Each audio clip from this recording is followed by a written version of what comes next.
Welcome to the Real Estate Show on KMED. Saturday, November the 18th is our date. Pete Belcastro, one of the real estate guys with you here today, and thanks for joining us on KMED. I'm a principal broker with John L. Scott in Southern Oregon, and we get together with you once a week here on KMED to talk about all sorts of real estate-related issues and topics through almost 9 years and 400-plus shows. And so far, well, the real estate market just continues on. It's such a huge economic impact in our valley, as you know. And, well, the question today as we sit here right before Thanksgiving is, what's happened? What did we just go through here so far in 2017? Winter is coming up. Is it a good time to list your house if you're thinking about that? What about the winter time? A lot of people say, oh, never do that. But, you know, the statistics don't bear that out. That winter is actually not a bad time to put your home on the market, even though you may not think that. Anyway, here in the house today, here at KMED in the studio, is Jeffrey Nagel and Robin Whitaker from John L. Scott. They've both been here before on our show, so they're not newcomers to us. But first of all, Jeffrey, how are you doing today, bud? I'm doing fantastic, thanks. Yeah? Sure appreciate the opportunity to be here, thanks. Well, it's always good. You know, you've been here. Last time you were here, I think Daniel Perry from AirHop was with us, right? Absolutely, he sure was. We talked about AirHop is travelers' accommodations. That world's still zipping along, isn't it, here in November? One of the huge market disruptors. It is a big market disruptor, yes, in many ways. Yes, you're absolutely right. And also, frankly, a really wonderful contribution to our local economy. That's money that really didn't exist 5 years ago and is now pouring into our local area. It's kind of like almost the cannabis world, isn't it? New money coming in for different things regarding real estate. That just shows you the power of the market, isn't it? It's interesting. Yeah, absolutely. Robin Whitaker is here also. Robin, nice to have you. How have you been doing? Great. What have you been seeing in this whole market lately? Well, we've been seeing a lot of people who are looking for Airbnb type properties, VRBO properties. That's a big factor in the market, especially people who are coming from out of the area. They're really interested in that. And cannabis properties. There's still those two things. Isn't that interesting how that 3-4 years ago, we didn't talk about this, did we? Right. We really never did. These were non-issues 3 or 4 years ago. And look how they've affected the market since those two things, cannabis and more travelers' accommodations, how much they've changed that. Correct. Well, you're right, Robin. I have a listing up at Hyatt Lake on one of the BLM cabins up there, and I get lots of calls. And I will say probably 9 out of 10 of those calls, people want to turn those into some sort of traveler's accommodation when they're not using it. Mm-hmm. But of course, you can't do that on Forest Service and BLM leases, and so people kind of check off and go someplace else. But those two factors, just those two, you're right, have really affected so much of our real estate market. Well, Pete, it's good that you point out to those potential buyers the limitations of the property. That's one of the things that we bring to the table as professional realtors is helping our buyers understand what they can and cannot do with the property. Those zoning rules, those laws absolutely affect people's enjoyment of property, and they need to know that going into it. Remember what a free-for-all it was 2 years ago about this time? Remember everything? People were just buying properties without checking. But, of course, the county, I give them credit, though, because they finally set the rules. Mm-hmm. Of where you could or could not grow, recreational licenses and things like that. I don't know how much that has actually been enforced, but... I think it's mostly enforced by complaint. If nobody complains, I think the county probably isn't that interested. They've got other things to do. Yeah? Well, that's what I've been told. We'll see if that's true. We look at the market, what's going on right now from this year to last year, and once again, we've seen that continue where sales are up. More closings than were a year ago. The same thing with new construction. There's more of that. 102 new homes in the last 3-month period in this county alone. Well, thank goodness. We need them. Well, where are they at? My question is, where are these 102 homes at? And there was not that long ago, there was zero. That was a zero there. Remember that? That's how crazy this is. But where are the 102 homes? Are they all in East Medford? Where are they happening now? They're in East Medford. There's some in Central Point. There's some going out in Eagle Point. There's a few in Ashland. And you hit the There's top. a few in Talent. And you hit the top 3, Robin. Yeah. East Medford is by far, because there's land and there's development going on there in a city that is encouraging that. Mm-hmm. And we're seeing, obviously, that's where most of it's going. And such a beautiful area and great schools, great quality of life. Eagle Point is another place that is growing like that, in part because Eagle Point has a real large landmass for the city. there's lots of room that they have in their urban growth boundary, and we're seeing some of that happen also in Eagle Point. I think White City is also really going to be up and coming here in the next 5 years because land is relatively inexpensive there. And because it's not an incorporated city, I think they're able to use some different rules regarding some of the construction and building. And White City is a place, you're right, it's going to continue to grow a lot. There's room there, where some of the urban growth boundaries may not be there, but White City is an area that still can take more. There certainly is. And White City is well located. It's close to Medford. It's close to Central Point, close to Eagle Point, and also sort of right there at the gateway to heading out towards Crater Lake, heading out towards Shady Cove. It's a beautiful spot. Yeah, a lot of people gravitate to Eagle Point. They do, don't they? It's a great community, and we're looking forward. I know when they get the mill back up and running again, it's going to be a big day in Eagle Point. Well, a year ago, it's interesting. We always talked about low inventory. Do you still see that as you're showing clients the available inventory? Tell me what you're seeing there. It really depends on what segment of the market you're in. There's fairly low inventory at the lower price points and moderate price points. As you get into higher prices, there's a lot more on the market. And again, what those price points are vary city to city. So we really are dealing with micro markets here. That the market in Ashland is very different from, say, White City, Medford, even East-West Medford differ. So it depends on what price point you're looking at. But you're right. The price points that are still competitive, right? That's that 150 to 300,000 up to about 350 is. That's the once you get above 350, you start to now see more inventory. You're saying, okay, yeah, I certainly saw that in the luxury markets, 750 and above. All of a sudden, it seemed like there's months and months of inventory that has come on the market. Is it because there's no inventory there? Is that what's that? Are people in that high end all of a sudden selling, or what's going on, you think, with that? Yeah, I think there's more coming on the market. Yeah. People who had been waiting to sell, they're seeing the market improve. Okay. They've been sitting on their house. Some of them bought at and the they're peak. ready to go. They're ready to go. I think you're right there, and they're in those higher end. We see those higher end places out there right now, and we'll see how long they last. I noticed in one thing before we continue on here about the market around us. It was the first time in a number of months, and I may even say a couple of years, where rural property sales were actually down in the 3-month period that we just ended from August, September, and October. First time that's happened in a long time. I bet I know the reason. All right, what's the reason? Well, we're going to talk about it later, but I think the reason is one of the huge disruptors in our market, cannabis. So you're saying, okay, Jeffrey, right here you're saying that it has now slowed enough to where we're seeing less demand for it. Prices, I'm just trying to think. They only rose by 1% over that period of time. Sales from a year ago.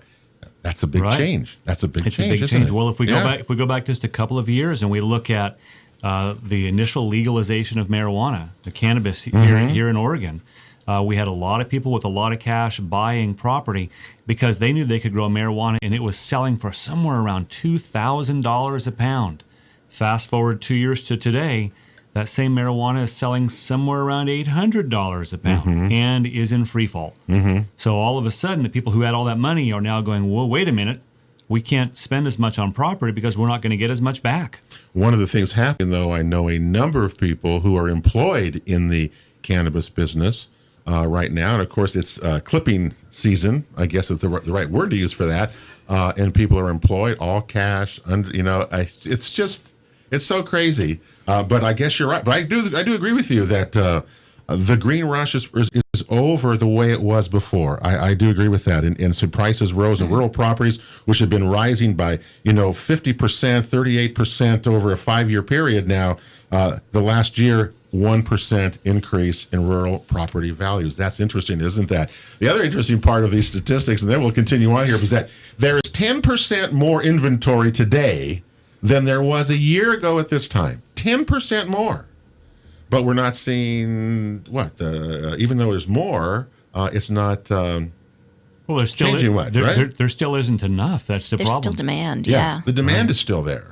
And so even though you may be looking more, there were more lock boxes open, more kinds of things like that in the period, there's 10% more inventory, and that's one of the few times that's increased too. The National Association of Realtors suggests that a balanced market is about 6 months of inventory, meaning the number of houses for sale and the number of buyers in that price range, your house should sell in about 6 months. Less than that, and it's a seller's market. More than that, and it's a buyer's market. Okay, and we're at what, 34 days in some of our markets, our micro markets that Robin's saying, isn't it? 34 days. It's crazy fast. The wonderful thing is there's more homes on the market. The sad thing is, even though we have more homes on the market, it's still not enough. Yeah, it's still not enough. Robin's got that right on. People still can't find many times what they want. Yeah, that's the area. Well, pending sales, in our county, we're up 8% again, as Robin points out. Even though we talk about these things, it's different. It's in Central Point and Shady Cove and Ashland. I mean, every place is different in this as you look at these things. But overall, it's still a pretty strong market. New listings, as we said, were up 10% from a year ago. The average days in the market, that's the part that just surprises me, that they're down to 20. I mean, it's down 30% from a year ago. So that's how much faster properties are still selling. I always go by sometimes the buyers, if it's a strong seller's market, Jeffrey, Robin, buyers are getting, and sellers are getting about 96% of their asking price. Yep. That's pretty healthy. It is healthy. I mean, when you think about that, Well, the key there, of course, is pricing the house right out of the gate. And occasionally we'll see sellers who maybe get a little greedy or don't really understand the market, and they'll overprice the house. And then, of course, it sits on the market for a long time. And in the end, they tend to get less than they should than if they just priced it right the first time around. Yeah. One of the indicators also is the available homes per buyer. And what we're seeing is that thing it depends, again, where you are, but it increased in Ashland hugely, like almost 40%. So there's almost a 6-month inventory. Available homes per buyer now is increased a lot. And the month supply of inventory, really the same thing. It just depends where you're at. One of the things we see in Ashland, too, is there's a lot of high-end homes on the market, and those tend to sit on the market for a while, so that would increase the month supply of inventory. And it's come in the high end. You're right, but still below, and this is what we've been telling you. Do you still recommend to, if you're looking in that 100 to 350,000 range, still hearing or seeing multiple offers, or has that slowed down as we've gone into the fall? It really depends on the property. Okay. If it's going to be small, they're going to go. Yeah. And if they're priced right, they're going to go fast. I always tell folks, if the thing is sitting there, there's two problems with it, right? It's either too high priced, because people are not going to overpay for a home or a property. Do you agree with that? I mean, I mean, buyers are so sophisticated now. They have at their resource, Realtor.com, Zillow. They just look online and they have a rough idea of what they should be paying. They're also going to be protected by their appraiser if they're getting a loan, which most folks are in that price range. But sellers, again, sellers, they hear us talk about, hey, this is a seller's market, Well, then you go visit with us. I want to list my house. I want it for this much money, whether that's realistic or not. And that's I guess that's probably why you need to have a realtor to raise some sense sometimes to this market, because it's not what you think it's going to get, even though it is a seller's market. My experience is that certainly people who are moving here are not going to overpay for a property. They'll move on because they know what they want, because they're sophisticated. Right. A couple of weeks ago, we had Tiffany Wilkerson, from John L. Scott, and Jeff Myers were in here talking about technology and what are the kinds of searches and how should you search for properties. And so we're seeing that continue on here. And buyers, they come armed, don't they? I mean, they really do. They do. Robin and I were meeting with a seller last night. Went to her house and and Robin had a beautiful market presentation in terms of valuation. And the lady said, 3 houses in the neighborhood had sold here in the last 6 months. 2 of them sold really fast. One of them, which was a for sale by owner. How long did she say it sat on the market, Robin? It was quite a long time. I remember. Yeah. And the chances of selling that as a home for sale by owner are not good. Right. No, either. Not. Yeah, absolutely. Well, I wonder what's going to happen. Well, as we saw that, the market, though, is still healthy. I mean, even though we're going into winter. And we got a break coming up here, but listing in the winter is not a bad deal, is it? Right. I mean, people tend to think that, but there's many, many reasons why listing in winter makes sense, right?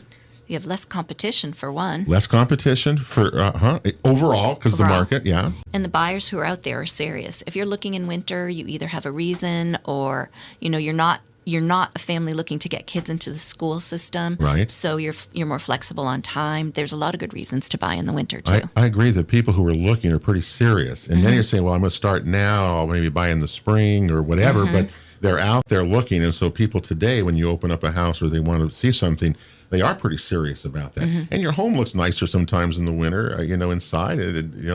Yards are cleaned. I got my yard cleaned up. I can't believe how beautiful it looks in the middle of, November, but it'll look pretty. It'll show pretty too, even though it doesn't have to be. It doesn't have to be in the spring or summer. So we'll see. Here. Well, we're November, December, January. We'll see if that holds true. Yeah. I don't know if it's going to hold true. But market.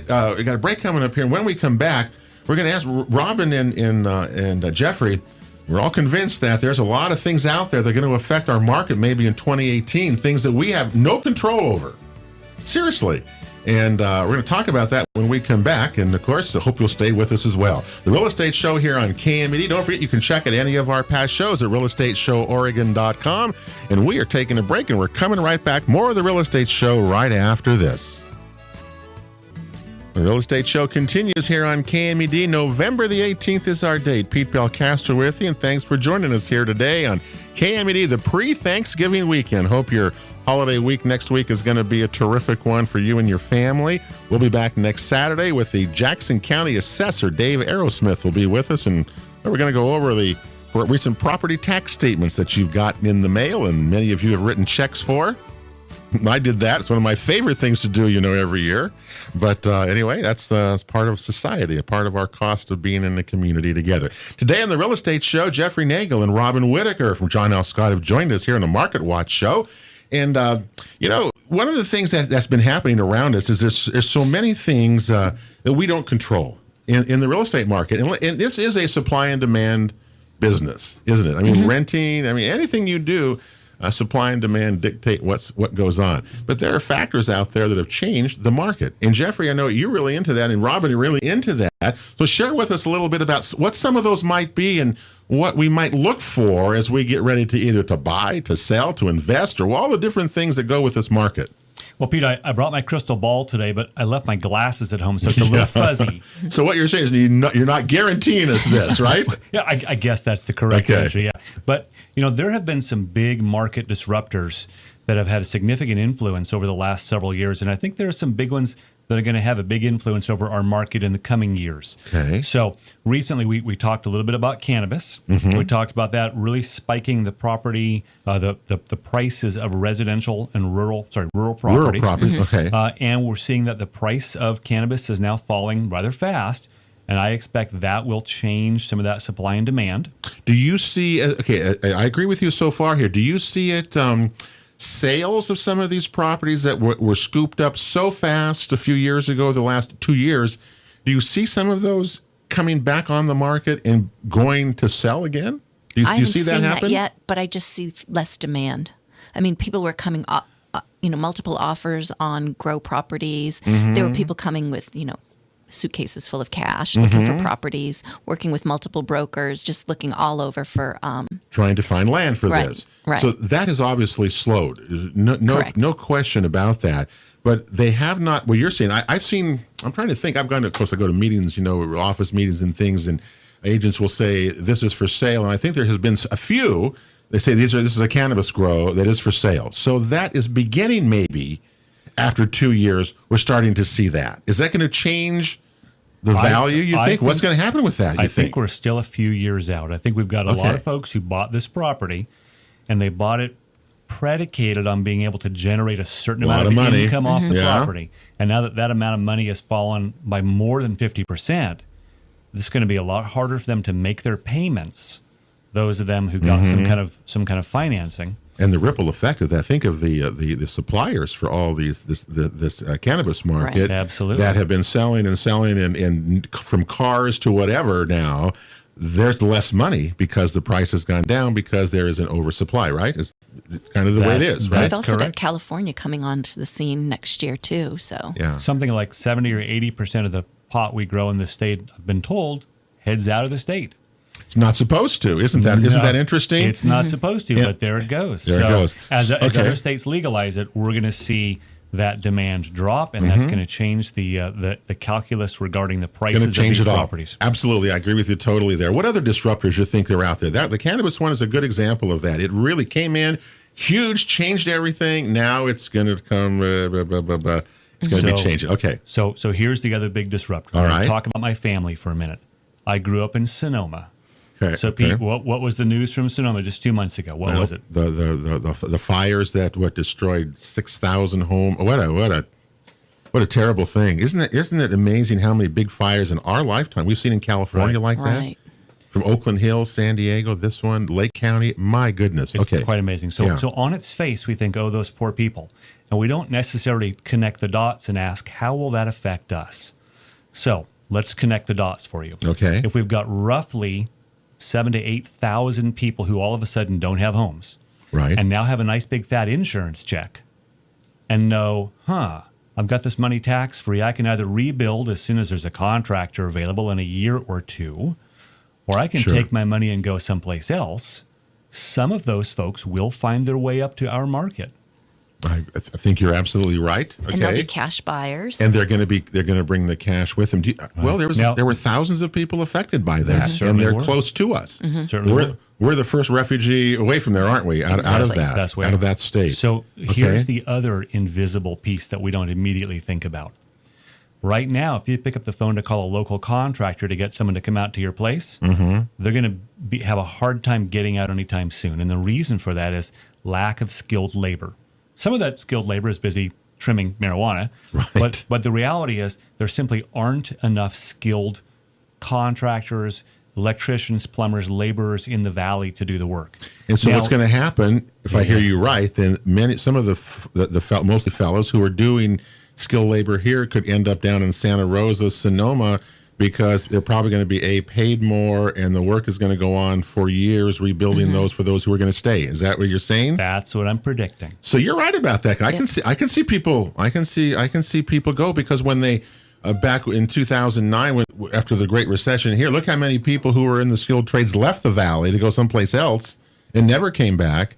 But what's going to happen with that, if you're right, Jeffrey, that they're going to go, the skilled labor will be going down there to work also. It's going to then delay construction here. It's going to add more cost to the construction because it's going to take longer.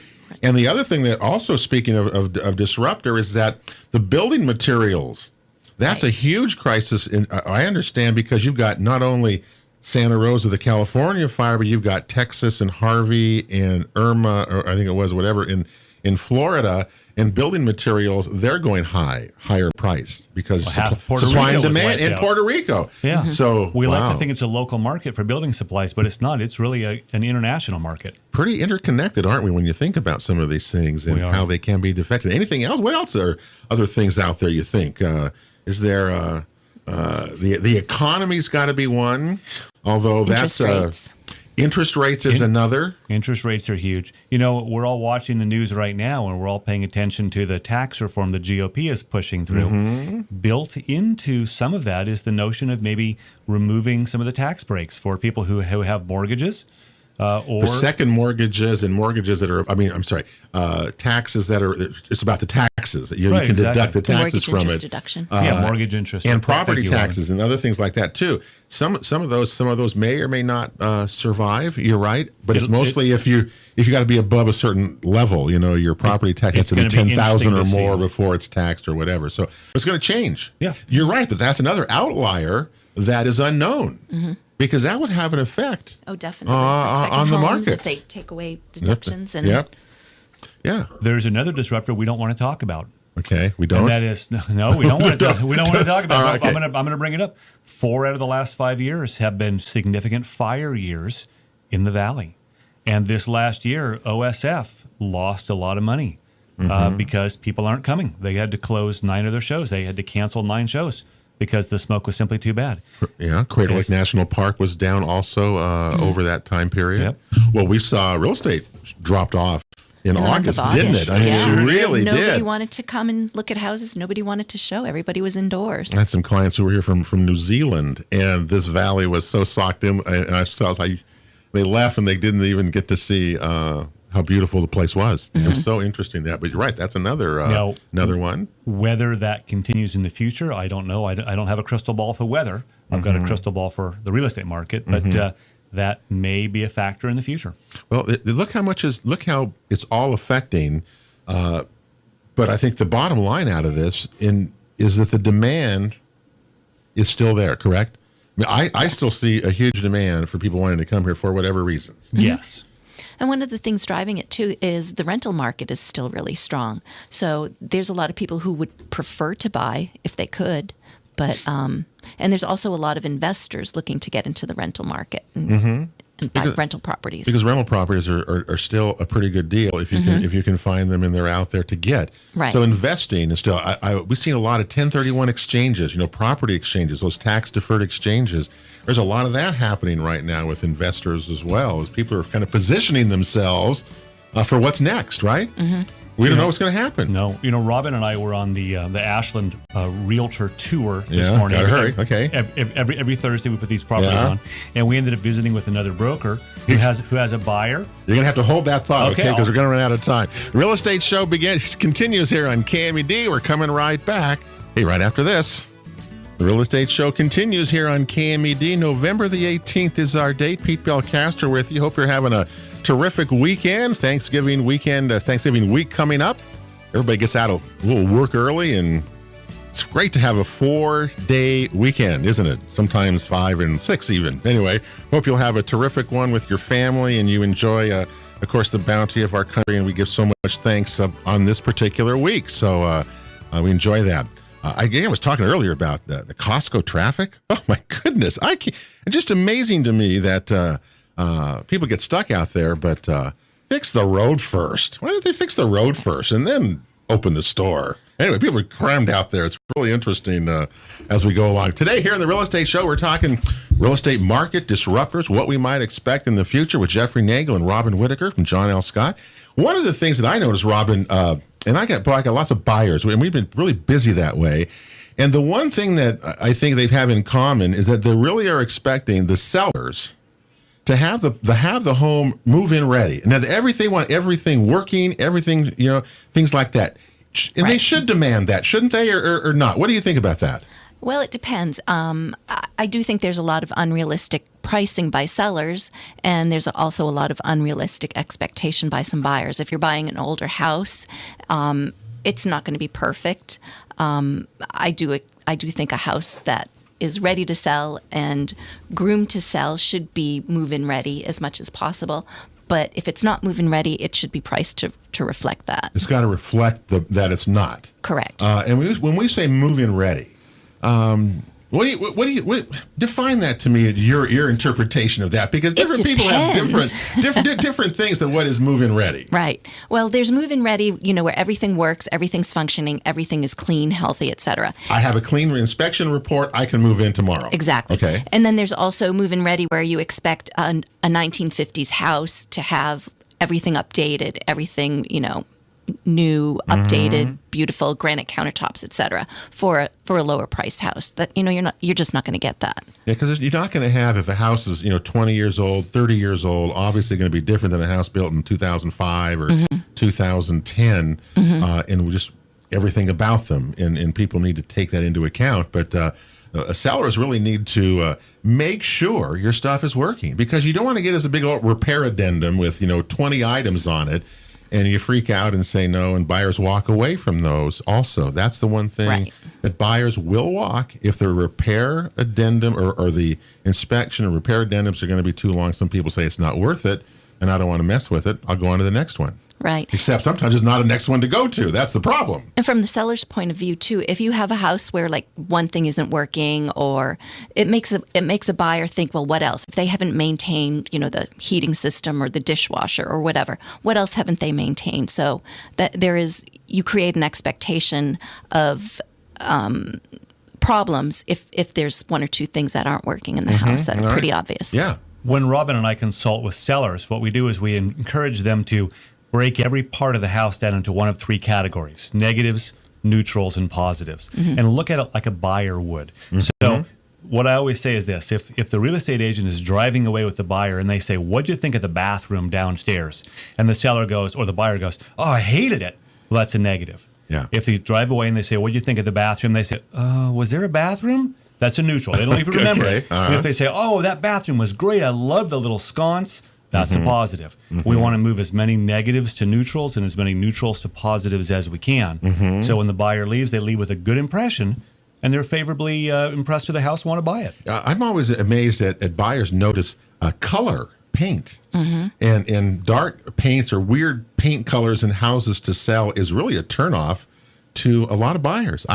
It doesn't. I don't know. I look at that stuff and it doesn't matter to me. But purple in the bathroom or purple in the bedroom or something, it just is a turnoff to a lot of people. Well, color's an emotional trigger, and a lot of people really respond to color, and it can make a big difference in how a room appears, the size of the room, the warmth, the coziness. If you have cold colors in a room, it can feel colder. Yeah. And remember the four things from the National Association of Realtors. The 4 top things that buyers are looking for today.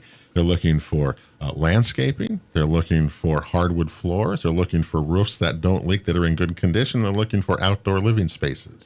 Top 4 things. So when you drive around, see those things, if you don't have any of those things in your house, you're going to be at a disadvantage. And you've got to compensate. You've got to compensate somehow, right, for that, whether it's updated or this or that, in order to compete with those types of houses. It's an interesting market. I've always, remember when we were little kids, we go to your first economics class, and they always talk to us about, supply and demand. And I guess in the years that I've been in real estate, I've never been in an industry that is such supply and demand on everything. Look at the rental market that you talked about, Robin. Right. Look how prices have gone up because there are simply no rentals. That allows, as Jeffrey just says, investors now to come back maybe into the market to try to find more rentals because there aren't any. Prices are high. Well, and as I was saying just before we took our little break there, we've got an agent we're working with. She's got a buyer who just said, "Well, no, I just signed a 1-year lease. I'm going to wait a year to buy the house." What the buyer doesn't realize is in that year, the house she's going to buy is going to go up 10%. So if she's buying a $500,000 house, she's going to pay $550,000 for it a year from now. I hope you're not right on the 10% figure, but it is going up. It certainly has been. And that is going to be another outlier. I guess another thing that we can't control ourselves is that kind of value. But they are going up. But it's not double digits. Thank goodness 2017 was not a double-digit year. Seems like it's slowing down a little bit, and that's great news. 7%. That's healthy. Healthy. I can take that. When it gets to 12%. A year. Now you're really messing up. One thing's for sure: this is the time to be buying and not renting. Yeah, and it's a good time to invest right now. Absolutely. And as you say, the Outlier also travelers accommodations. That's changed the market. That's brought in new things, new money, new this. It makes it all very dynamic. And look how much there is out there. Now, I wanted to say you two have kind of formed a team together. So that's good. I'm glad you've done that because I think a lot of realtors in the future are going to be doing more of that, working together, better together. You're better together than you are alone. I've always heard that. So what have you guys done? What'd you do? Well, for one thing, I think Robin and I both have great strengths and skills, but she knows things that I don't know. She's able to bring things to the table that I simply don't have. And Jeffrey, likewise, he knows a lot about construction. He's built a couple of houses, so he's a great resource for buyers in that regard. Robin's market analysis is far deeper than mine, so that's phenomenal. So you come together to form a team and work together then. And that's really not. I mean, I like that. I mean, I hate doing alone is not much fun. To be in real estate. It's more fun, and it gives you greater work-life balance too on a personal level. And you got someone to bounce things off all the time, and just to have a second opinion. Yeah. Because we need that. Because we're not, you think you know everything when actually we don't. And this is a 24/7 business. Between the two of us, we can serve our clients better and just be more available. All right. That'll do it for the Real Estate Show. Thank you, Robin Whitaker and Jeffrey Nagel and John L. Scott. Good luck to you both. We'll talk to you soon. Next week, don't forget the Jackson County Assessor will be along. We'll update you on what's going on with valuations and property taxes all throughout the county. That'll be next Saturday. Hey, have a great Thanksgiving week, everybody. And for Joe, this is Pete Belcastro. Have a great holiday weekend. We'll talk to you next Saturday right back here on KMED. You've been listening to The Real Estate Show on KMED Radio, presented by the Rogue Valley Association of Realtors, along with John L. Scott Real Estate of Southern Oregon and Bank 34 Mortgage. For guest contact information, download our free app, or to watch a past show, visit us online at realestateshoworegon.com. This show is produced by Table Rock Productions. Join us again next weekend for Southern Oregon's one and only Real Estate Show on KMED. And thank you for making the Real Estate Show part of your weekend.